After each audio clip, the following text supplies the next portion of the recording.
Malobo na zolobe eza maloba ya mouei. Il fallait tout ça na émission mais na ya ko 30 on dirait na ya ko voyager bon na zo attend ya ko ça na émission te boy. Frère wa ko fina ba vérité. Ake nango na sa mabele. Ba makamwa mona na église cité Bethel. Ba makamwa mona epa Moïse Mbi. Caractère ya Moïse Mbi. Bazo traiter Moïse Mbi orgueilleux, fier, lolendo, azo reconnaître grâce na bango te azali ingrat. To banina na passe lolé église et mati akomo mona biso pamba. Azo boakisa biso azo bona bo balobi trop. Na ba makamusu na ko lo baté liboso ya caméra. Eza vraiment passe. Mon très cher ami Moïse Mbi, bongisa caractère na yo, bongisa caractère avant qu'il soit tard. Tout le monde va comme la na komo na ote. Tout le monde va comme kolonga na église na ndenge ya mabete balelaka na komo non. Et ça bien te. Tout se paye ici bas. Rien de nouveau sous le soleil. Oyo ezo samalule salama depuis kala. Il y a pas que oyo il y a eu d'autres personnes qui baleka ba salama kama bien que koleka yo depuis kala. Loka ko bongisa comportement na baninga na yo, loka ko bongisa comportement na ba obote na ba musika na ba collaborateur non c'est bien. Tout le monde ba ko koma ko lela na komo na ote. Boyozo bima bien mais kat no eza na obongote. Non, c'est pas bien. Bongisa eza bien makasi. Na un frère qui a beaucoup travaillé na église Cité Bethel. Ako kufa na ba condition na. Frère Eric a travaillé makasi na Cité Bethel. Eric Obozomo le Koufi. Mais talane boye ko remercier frère Moïse Mbi. Ce qu'on dit que na ba séparation ya ba frère, ya ba collaborateur na oke. Ba longwa na kate église no omimoni pe que non. Quelque part nazali mabe, il est temps obongisa na bango. Et longolo e logote obengi pasteur Benjamin limisanga to kabona na ndenga mabe tchana se limisanga ta to travailler sur esika mote mais bolimisanga. Obengi ba epafat, obengi ba frère nyonso. Le frère Eric akufi na kanda na ona motema. Na moi colère moko envers Moïse Mbi botika ko bongisa te okobongisa na ye wana koti na sama bide akufi déjà. Bobongisa ndenge nini? Frère a se bana ko se sentir ridiculisé, frère ba ko se sentir que ba sacrifice nyonso tout à sala na Cité Bethel na ebande na bien tine o komi na gloire nzama tomo de église oyo. Ba sacrifice nyonso tout à sala na kate église Moïse yo bana ko konta moté. Bo bango mo ba sacrifice na bango pamba. Et comment que famille na bino liboso c'est pas bien. Luka ko kabola na muninga na ba collaborateur na ndenge ya bien. Bible zo ba rechercher la paix avec tous. Luka ki ndenge nini yo ko kabola. Ko kabona na ba collaborateur na ba ninga na ovani pe à l'aise. Olobana na bango te binemi bozo lekana ba koma pembeni ya église na ote batanga komo na ote soki bomeki kotanga na suki sabino na mema bino musika nga na yeba na mboko bona bo oza pe à l'aise au côté pe na ndako na o prier au fuka motangi bible dimanche au kérote oza pe à l'aise église à Congo, église à Congo.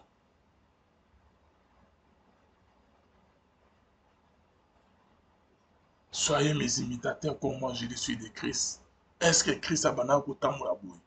Bah pasteur bah comment binemi partout. Est-ce que Moïse Mbi a voyé en matin? Est-ce qu'il a contribué en matin? Point d'interrogation. Azaka na kanda ya frère Eric. Les sous frère Eric a ça les aka que nze munaye beti ebimi et yokana makas. Donc Eric il faudrait qu'à na ba sacrifice frère ou asali na église Cité Bethel. Ako kufa na ba condition wana te.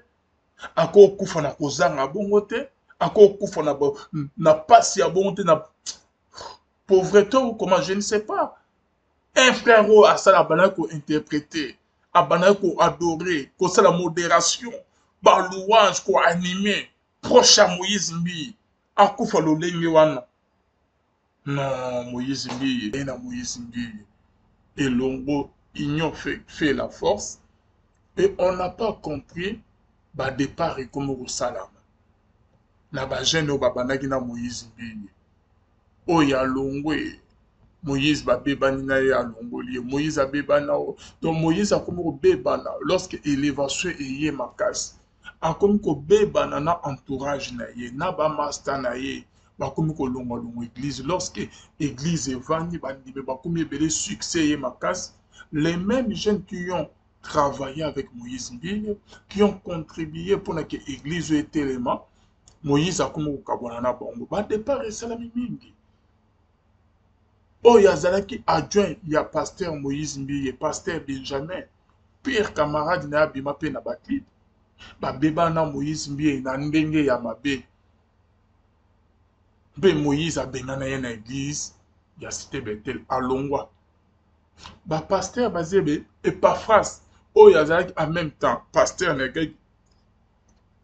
église na kati ya église kolandela mpe misala mosusu ya Moïse Mbiye ya chaîne Siloé Sentinelle azalaki wana au four et au moulin ekomi moment moko babebani liso na Epaphras alongoli Epaphras na église bajeune ebele balongwe na église baoyo bakontribuaki église cité Bethel emata ekoma lelo ezali ezwa succès ezwa ampleur nango balongwe bayokani na Moïse Mbiye te bazali bamaster banini bapire bandeko élévation eye ekaboli bango bamisusu bazotraite Moïse Mbiye orgueilleux bamisusu bazotraite Moïse Mbiye ndenge azala wana soki alobi eloko ezala mabe ezala malamu il faut esala alingi conseil te nde Moïse akomi koekarte bango alongoli babenjamin bapasteur benjamin botu mokolo pasteur benjamin akofungola monoko na ye koloba nde bokokomprendre baréalité mingi oyo esalama na baeglise te non église ekóma nango kope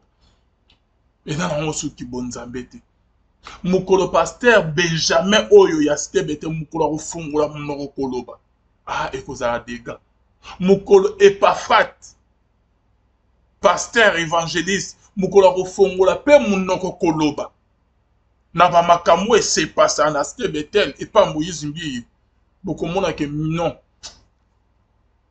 bonzambe eza na église ya Congo te mokolo baoyo nyonso to balongwa bosima mito et ce jeune Eric asali musala makasi pembeni ya Moïse Mbiye abandaki kointerprete ye abandaki koyemba komodere louange bona bawuti na Moïse Mbiye mosika mais ekomi na moment moko bareconnaître sous grâce na ye te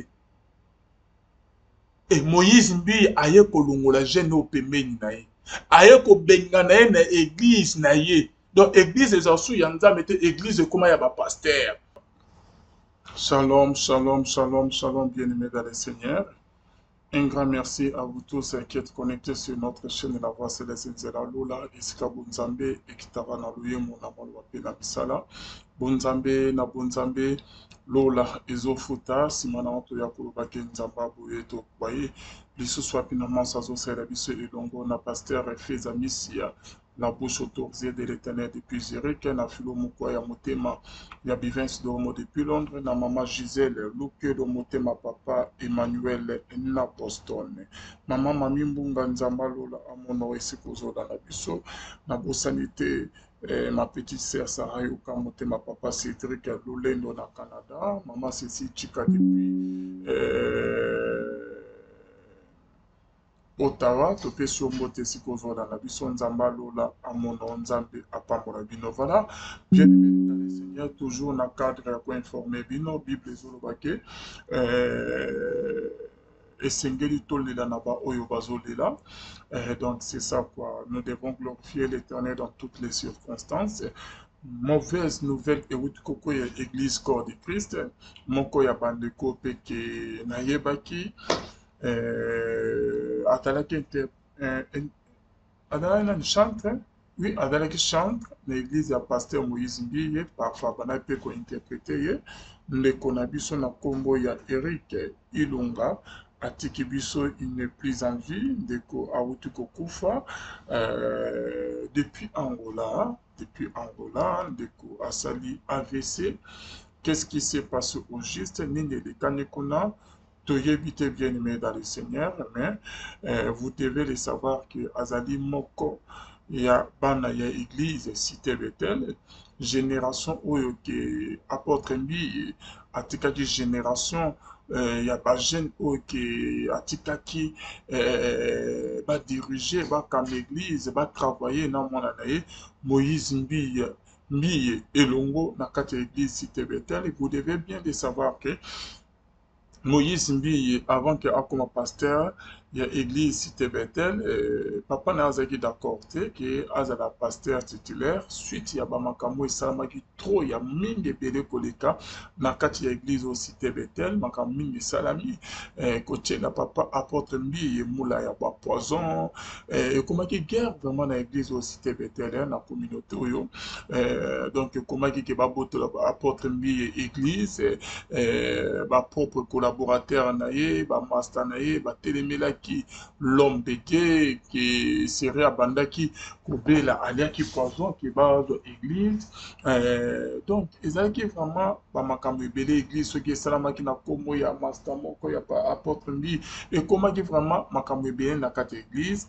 Papa était terrassé par la maladie, église ezalaki ba master ya papa ba adjoint na ba collaborateur na nde ba komaki pour diriger église net ke ba botola papa Mbi mula église famille pe batelemaki église Cité Bethel ekweyaki par terre et Moïse Mbiye oyo toyebelaki ke azalaki chantre de l'éternel azwaki courage ya koyebisa papa na ye ke atikila église Cité Bethel.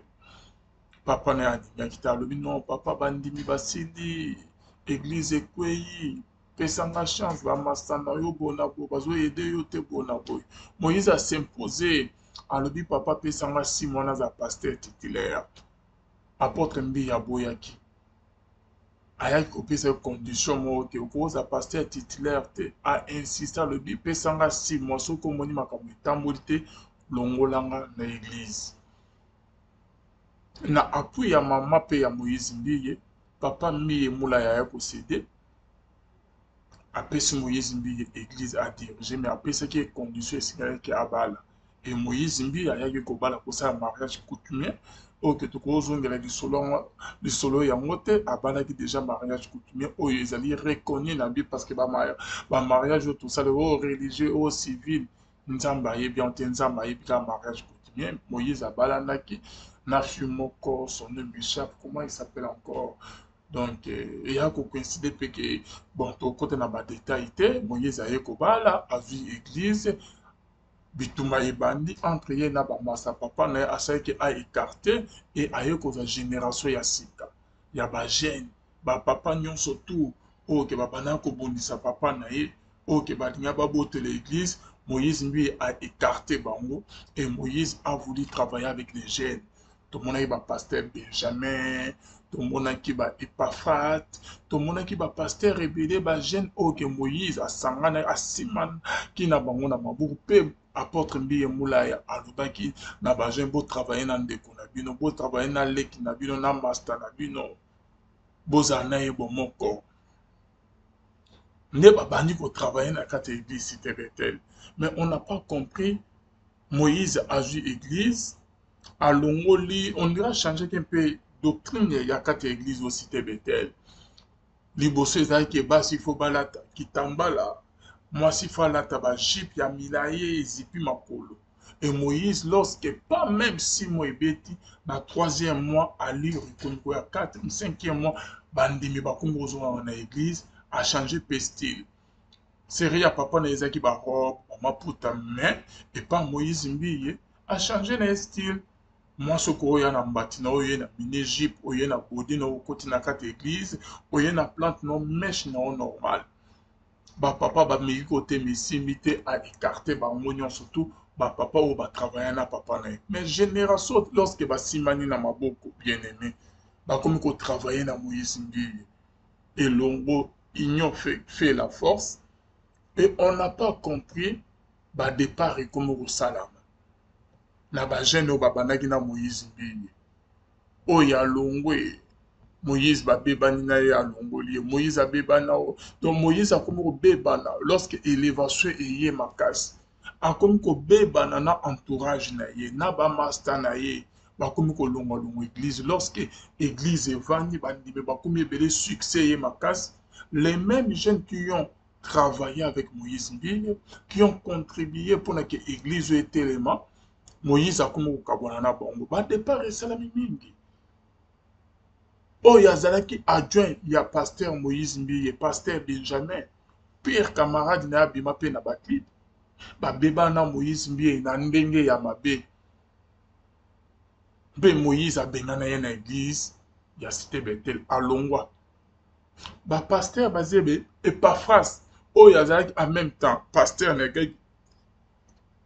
église na kati ya église kolandela mpe misala mosusu ya Moïse Mbiye ya chaîne Siloé sentinelle azalaki wana au four et au moulin ekomi moment moko babebani lisu na Epaphras alongoli Epaphras na église jeune ebele balongwe na église oyo bacontribuaki église cité Bethel emata ekoma lelo ezali ezwa succès ezwa en plein nango balongwe bayokani na Moïse Mbiye te bazali bamaster banini bapire bandeko élévation eye ekaboli bango bamisusu bazotraite Moïse Mbiye orgueilleux bamisusu bazotraite Moïse Mbiye ndenge azala wana soki alobi eloko ezala mabe ezala malamu il faut esala alingi conseil te tandis que lorsque bazalaki na faible commencement bazalaki na se babana kotravailler na église wana bakola esika moko na cité Bethel bazalaki normal mais lorsque kaka église emati Moïse azwi ampleur akomi komona bango neti ke batravaille neti ke baza wana neti bana misala na ye il faut botosa ye osakani abengani yo donc élévation ya Moïse Mbiye ememi baconflit esali baséparation ebele na baninga na ye oke batravaille na ye parce que oyo nyonso to bozomona cité Bethel ezali bamasa ya Moïse Mbiye bawuta na bakola na bango na kati ya église wana cité Bethel oyo nde batravaille oke papa ya Moïse Mbiye akotisa bango na réunion basolo botravaille na master na bino ndeko na bino bosimba ye botravaille longo natikeli bino nde église oyo mais lorsque église emati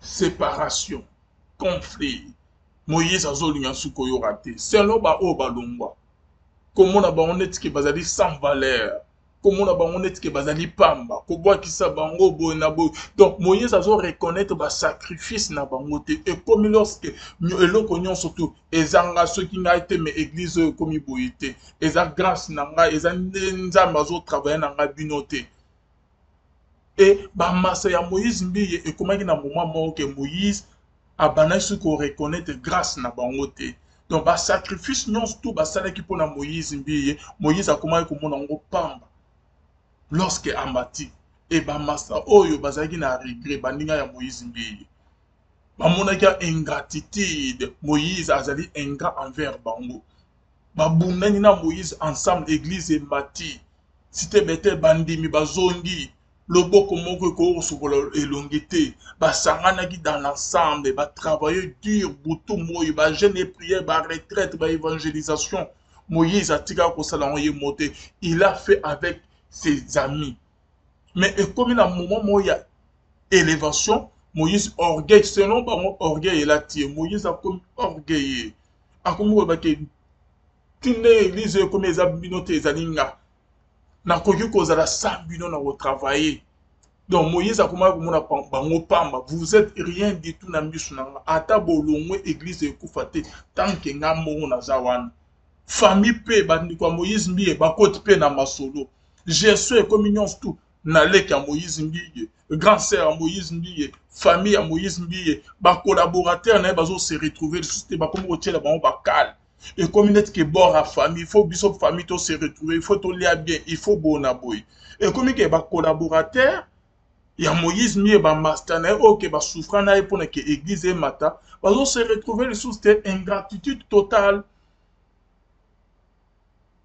ekomi baproblème asali boye nde Moïse akomi koécarte bango alongoli babenjamin bapaster benjamin botu mokolo paster benjamin akofungola monoko na ye koloba nde bokomprendre baréalité mingi oyo esalama na baéglise te non église ekóma nango kope eza nango soki bonzambe te mokolo paster benjamin oyo ya cité Bethel mokolo akofungola monoko koloba ekozala dégâts mokolo Epaphras pasteur évangéliste mokolo akofongola mpe monoko koloba na bamakambo esepasa na cité Bethel epa Moïse Mbiye bokomona ke non bonzambe eza na église ya Congo te mokolo ba oyo nyonso to balongwa bosima mito. Et ce jeune Eric asali musala makasi pembeni ya Moïse Mbie abandaki ko-interpréter ye abandaki koyemba komodere louange bona bawuti na Moïse Mbie musika mais ekomi na moment moko bareconnaître sous grâce na ye te. Et Moïse Mbie aye kolongola jeune oyo pembeni na ye aye kobenga na ye na église na ye. Donc église ezalsu ya nzambe te église ekoma ya bapasteur azwi abengani jeune oyo chancre Eric asepesa biso nzembo ekangaki Kinshasa azalaki makasi koto louange. Frère Eric yebisa bango interprétation na nzembo na ye na koma ya Yesu yebisa frère onde ayema nzembo natalisa bino frère entend sous bozo boko reconnaître ye boyebi yete il est là le frère Eric oyo awuti kokufa musika na Angola balobi il paraîtait que AVC ezalaki basusi elekaki mingi makanisi elekaki mingi. Moïse alongolaki ye na église. Qu'est-ce qui s'est passé entre les frères Eric tant nzembo na ye succès na Moïse Mbie pour ne komati na niveau moke Moïse Mbie a chassé ye na église na ye alobaki na lingi suko mono pembeni na ngate ni pembeni ya église a chassé ye musika. Qu'est-ce qui s'est passé réellement? Le frère Eric a se retrouvé à Koufina AVC. AVC toye bakaye ya na makambo ebele. Makanisi ba souci, ozo mona ke vieux bana ko mena ozo mena ngo de sousto okomi ko raisonner trop. Le frère a koufi. Est-ce que Moïse a rozana na courage a koya na matanga na yo ou comment je ne sais pas. Et pourquoi la plupart des gens qui bazo kabwana Moïse Mbie o bawutane musika ba sunga Moïse Mbie ba kabona toujours na Moïse Mbie na ndenge ya mabe botunela biso Moïse Mbie pourquoi mokili mobimba ko baka mabe sur yo te Moïse Mbie mo mitala komi mo net ke danger te élévation oyo e ya na makambo ebele eza na élévation et bomisa ba misu e kotisa ba misu na sa mabele. Et ça n'a pas mis se retrouver na bakambo na ba situation mo ba comme ko regretter soki na yebaka ne na 50 élévation te tala élévation nzambe gloire na ba ko nzambe pesa niveau komisinga le frère wa kufi bande ko ya église musu ba yebi pourquoi frère akei ko kufa na ba souci na AVC le frère Eric a kufi Moïse a bengana qui est pembeni na ye eloko nini mabe nini ok montako sa Moïse Mbie akoko limisa te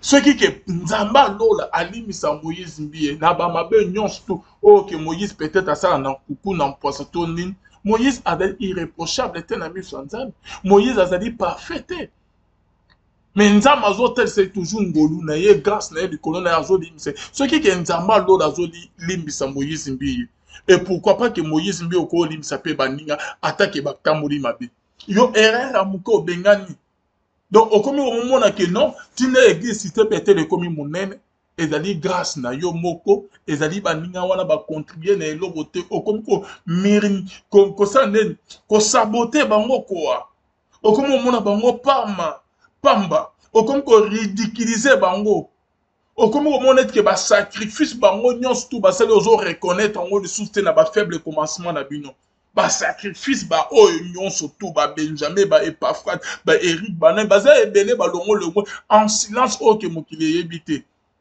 sur 100% ya ba frère oke babanda elongo église cité bete na Moïse Mbie o baya kotia église cité bete kotia Moïse Mbie maboko ko travailler ensemble sur 100% ya ba frère wana 90% basi balongo côté ba serviteur 90% basi balongo Moïse alongo là ba après kozala élevé. Est-ce que bango kaka bango nyonso tout bazo longol na komo ya Moïse Mbie bazo le na komo Moïse Mbie bozo abazo na komo ya mabe na komo Moïse Mbie mabe est-ce que kaka ki bango nde bazali mabe to mabe pe ozo te pa baninga parce que c'est tout le monde qui ont travaillé avec Moïse Mbie baba na Moïse Mbie église cité bete pour que e mata balongwe na ndenge ya mabe na komo ya Moïse Mbiye. Alors kaka bango nde baza mabe Moïse Mbiye aza malamu aza saint? Non frère, mitala très bien, tala comportement, mitala très bien. Tout se paie ici-bas. Élévation ya na makambo ebele. Et dans la élévation, ba gloire musu to senga na Nzambe. Ce qui Nzambe apesi biso. Ce qui que to tamboli vraiment na droiture te, to tamboli na kobanga yete, gloire wane bomara biso, gloire wane mema ba conséquences na vie na biso, gloire wane précipité ebele na liwa. Et dans la misère musu to yeba to sengi Nzamba lo la gloire na ba jeune prier Nzamba tomboli yo. Nzamba matisi yo, gloire wane ko maîtriser te, gloire wane ekotisa ebele mingi ba regretta na baliwa na bango. A se retrouver na sida bo asimi motu Nzambe elo ni na sali gloire ememie na nzela mabe eza na ba gloire musu Nzambe apesi ko maîtriser on te ebungi so nzela Nzambe ememio na nzela mabe okomi ko regretter elo ni na sali. Ouais, c'est pour cela ce que otali na Bible Adam azalaki ye moko lipamboli oyo ke Nzambe apesaki Adam ya kopesa Eve. Ce qui que Nzambe apesa Adam Eve tel comme lipamboli na être semblable na été ne peut-être Adam alinga ali mbuma te. Mais à cause ya lipamboli oyo ke Nzambe apesi Adam Eve aye kobungisa Adam nzela aye kotina Adam ke a désobéir na Nzambe eza nde mona ba élévation musu Nzambe apesa biso. Et lorsque Nzambe aya tunye Adam le bezanga te ezali mwasi oyo Nzambe opesaki ngai nde mutatini nga ke nalia mbuma na désobéir na yo. Eza na bandeko mususu lelo ke c'est à cause ya gloire élévation Nzambe apesi ye ebungisi nzela Nzambe. À cause ya élévation Nzambe opesi nga réussite opesi nga mongo opesi nga libala opesi nga vie opesi nga ya bien. Etini nga na bunga nzela na désobéir na yo. Ndenge moko na Adam a désobéir na Nzambe parce que Nzambe apesaki Eve moko semblable. Nzambe apesaki lipamboli moko ya Eve. Etini Adam ke a désobéir na Nzambe. Eza pe na bandeko ebele élévation gloire ba bien. Bolambo Nzambe asalela biso tozali kosouffrir tozali na passe tobanga koluka Nzambe kotambola kobanga Nzambe à cause ya eloko tozela depuis kala Nzambe aya apesi biso yango ebungisi biso nzela Nzambe ekomi ko désobéir côté na biso to désobéir na Nzambe à cause ya gloire. Les malheurs des autres doivent nous amener à réfléchir sur notre sort. Moïse Mbiye avanda gloire ok ba misusu ba ileka ba ya liboso na ye basuka ndenge nini après avoir kotambola mabe yaya soko obungi nzela ya Nzambe okomona ka oza na nzela Nzambe Nzambe asa atikaki yo depuis kala. Saoul lorsque l'esprit de l'Éternel s'est retiré de Saoul ayebaki kaka aza na Nzambe bazobenga toujours Saoul roi. Saoul ayebaki toujours azotambola na Nzambe mais molimo ya Nzambe etikaki ye depuis kala. Et dans la pasteur ebele ba frère ba musicien ebele Nzambe asa tika bango depuis kala mais bango bayebaka ke batambola na Nzambe baza toujours na molimo ya Nzambe baza toujours na molimo ya Nzambe te parce que soki omoni un frère un pasteur un chante okomi kaka ke kotuta tolo ngana aza danger ata bokeye na Nzambe je m'en fous donc akomi omiso neti ke susu ya Nzambe non ne te prends pas pour les chouchous de Dieu. Les mal qui a détruit les autres te détruiront aussi. Les péchés qui a détruit les autres te détruiront aussi, bien aimé. Beaucoup de gens ont dit que les chouchous en Nzambe. Non, bobo sana. Bobo sana. Les péchés qui a détruit les autres va aussi te détruire. Donc, beaucoup de gens ont dit que les chouchous en Nzambe, enfant préféré en Nzambe et que bako usala mabe et le comment te comme là bas non les péchés qui a détruit les autres te détruira aussi bien aimé ba mesana na Nzambe te yo comme o mona danger to sali mabe le mote mo donc o comme mona que Nzambe azali nde pa no Nzambe azana ba misuste nzambe aza na baoyo olongola wana te na église temo ozomona ke balongo na église obwakisi bango ozali toujours na gloire ozali na impact na succès ozomona ndenge nzambe nde azali ya yo nzambe aza na bango te non très cher frère ozomikosa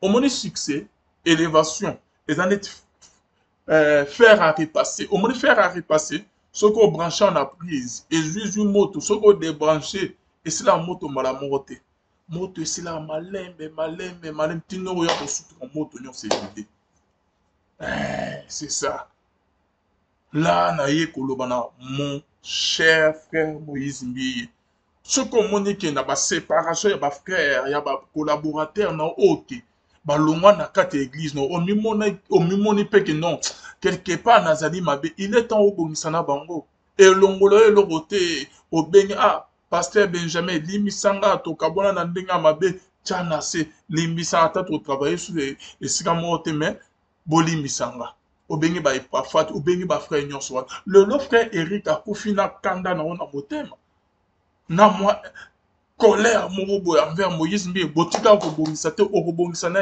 ye wana koti na sa mabe il akufi déjà bobongisa ndenge nini frère Banako se sentir ridiculisé, frère Banako se sentir que ba sacrifice nyons tout à ça na cité Bethel na ebande na bien tine o komi na gloire nzama tomo de église oyo ba sacrifice nyons tout à ça na kati église Moïse yo Banako konta moté bo bango mo ba sacrifice na bango pamba et comment que famille na bino liboso c'est pas bien luka kokabola na muninga na ba collaborateur na ndenge ya bien bible zo ba rechercher la paix avec tous luka ki ndenge nini yo ko kabola na ba collaborateur na ba ninga na ovani pe à l'aise olobana na bango te binemi bozo lekana ba koma pembeni ya église na ote batanga komo na ote soki bomeki kotanga na osukisa bino na bino musika nga na yeba na mboko bona bo oza pe à l'aise okoti pe na ndako na o prier ofuka motangi bible dimanche okeko te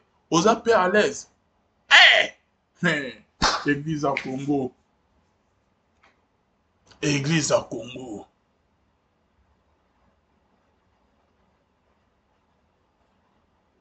soyez mes imitateurs comme moi je le suis de Christ.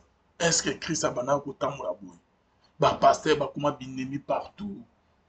Est-ce que Moïse Mbiye akoya na matin? Est-ce qu'il a contribué na matin? Point d'interrogation. Azaka na kanda ya frère Eric. Les sous frère Eric a ça les aka que nzemu na ebeti ebimi et yokana makasi.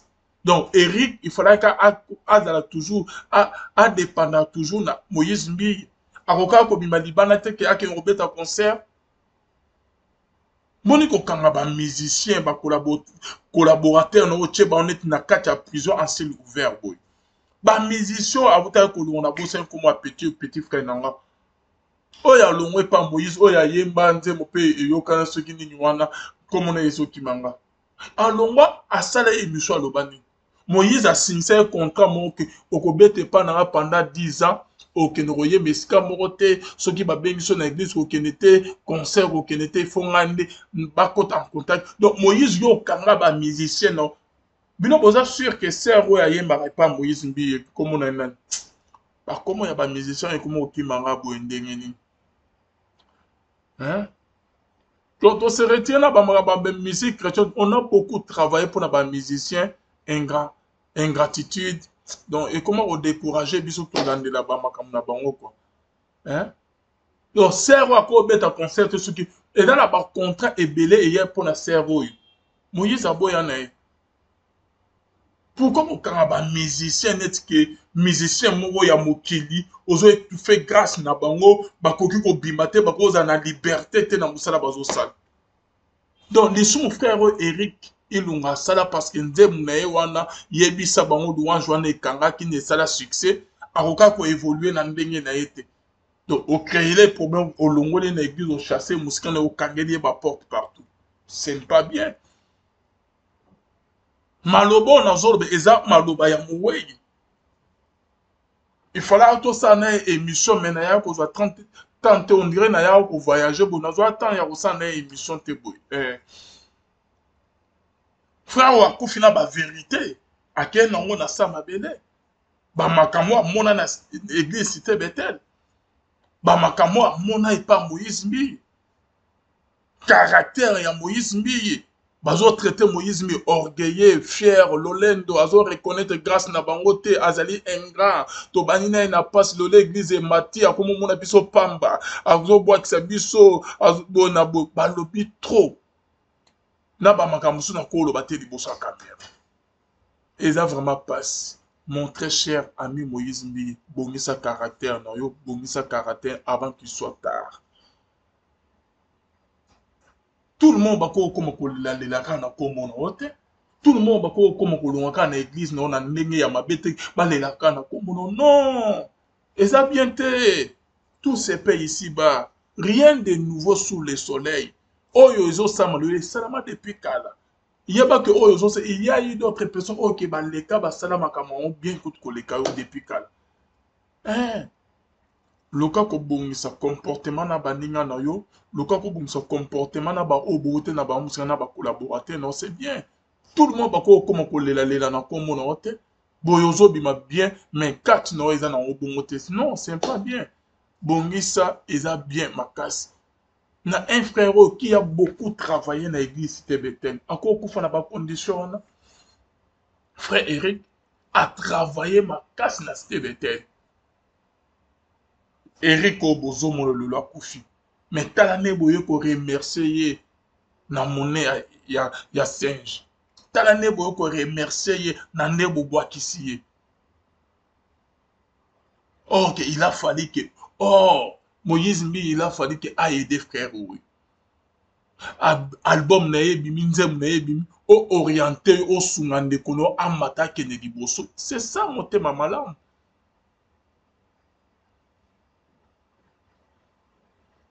Na ba sacrifice frère ou asali na église Cité Bethel. Ako kufa na ba condition wana te. Ako kufa na kozanga bongo te. Ako kufa na passe ya bongo te na pauvreté ou comment je ne sais pas.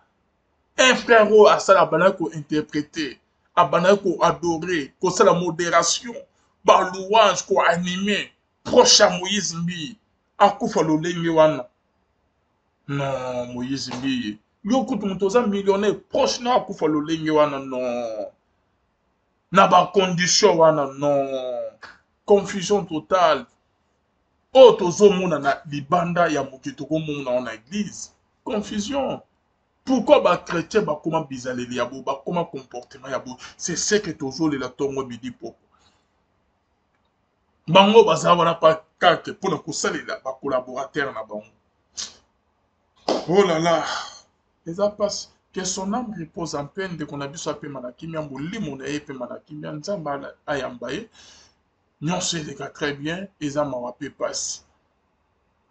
Na otozo mon église à Congo. Et ça m'a rappelé passe na otozo mon aba musicien pe ba pasteur à Congo. Et ça m'a rappelé passe. Et Seigneur biso ba chrétien, il fallait que tous à exemplaire, tous à la modèle. To laksa mokilité toza lolenge wana te toza ndenge mona bango te ba copier biso parce qu'on a ba lolenge ya bo na ba kambo ezo sama na église ne mona ba païen église et copier mokil à 100% différence exacte o ezo sama de na église et ça o ezo sama na mokil ba tche ba intérêt na bango liboso bazongisi Jésus sima. Un jour, jugement tous les actes que nous commettons ici sur la terre a un prix à payer. Nous ce qu'il faut Nzamba lola azali. Ata que tozo salaba mabe en cachette. Mokilezo mon abisote. Tozo bate la ba image na biso. Tozali ba pharisien ba scribe. Ba tombeau blanchi. Libana na biso ezali bien. Tozo travailler libana na biso mokile. Et mon abiso bien. Mais kat na biso ezali popola. Nous devons de savoir que mokilinde ba sambisa bisote. Nzamba lola nde. Ako sambisa biso. Ayebi nyons tout au sala en secret. Voilà. Bon s'abonner. La chaîne Nabino La Voix Céleste. Kota s'abonner peut activer cloche à notification. Bonzambe na bonzambe Lola Ezofuta. Partagez cette vidéo. Que Dieu vous bénisse. On se retrouve à la prochaine. Bye.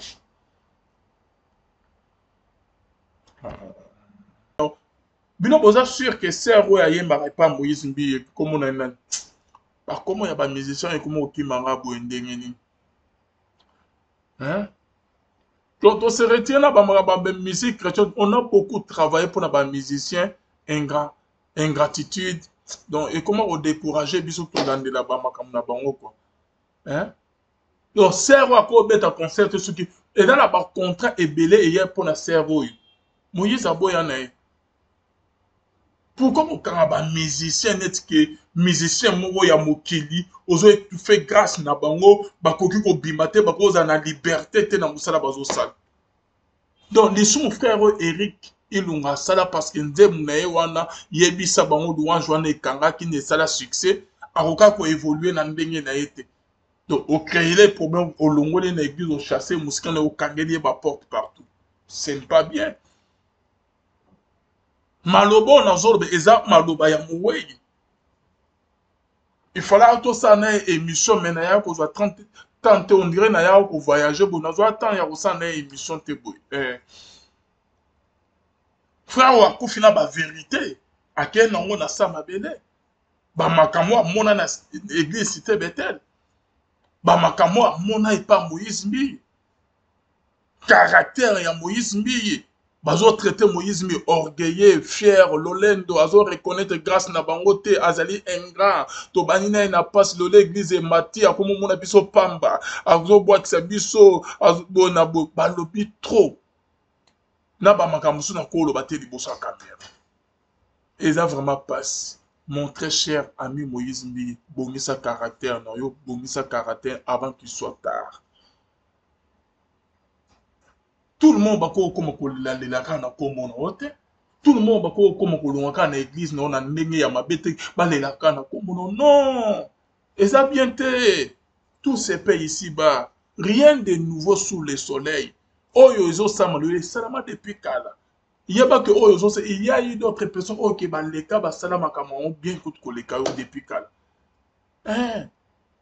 Loka ko bongisa comportement na baninga na yo, loka ko bongisa comportement na ba obote na ba musika na ba collaborateur, non c'est bien. Tout le monde ba ko koma ko lela na komo na ote. Boyozo bima bien, mais kat no eza na obongote. Non, c'est pas bien. Bongisa eza bien makasi. Na un frère qui a beaucoup travaillé dans l'église Cité Bethel. Encore kufa na ba condition na. Frère Eric a travaillé makasi na Cité Bethel. Eric Obozo Mololo akufi. Mais talane boye ko remercier na monnaie ya singe. Talane boye ko remercier na ndebo bwakisi ye. Or que il a fallu que Moïse Mbiye il a fallu que a aider frère oui. Album na ye bimi nzem na ye bimi o orienté o sungande kono amata kene liboso. C'est ça mon thème malamu.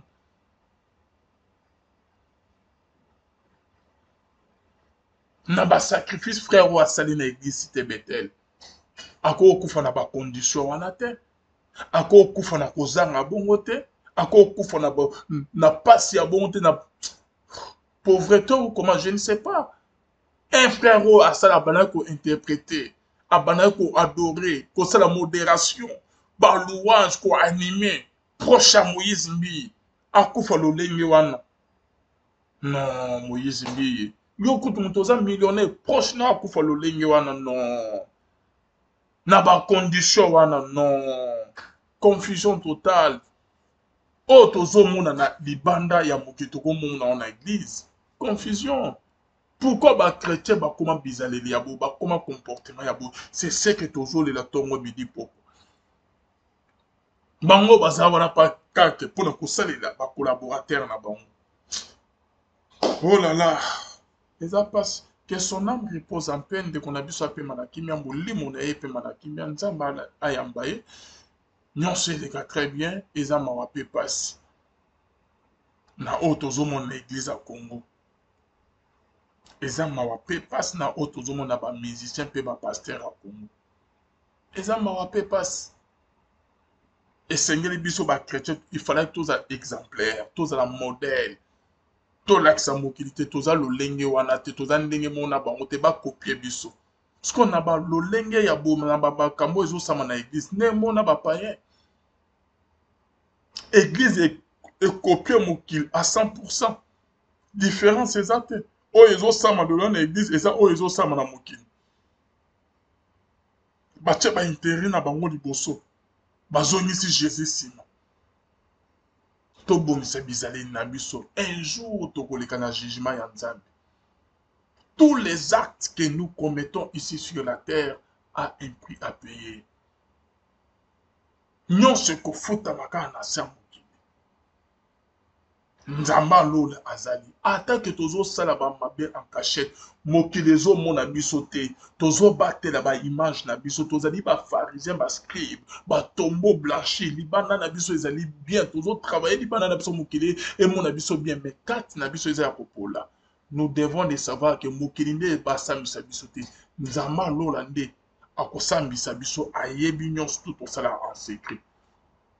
Voilà, bon s'abonner la chaîne Nabino La Voix Céleste. Kota s'abonner peut activer cloche à notification. Bonzambe na bonzambe lola ezofuta. Partagez cette vidéo. Que Dieu vous bénisse. On se retrouve à la prochaine. Bye.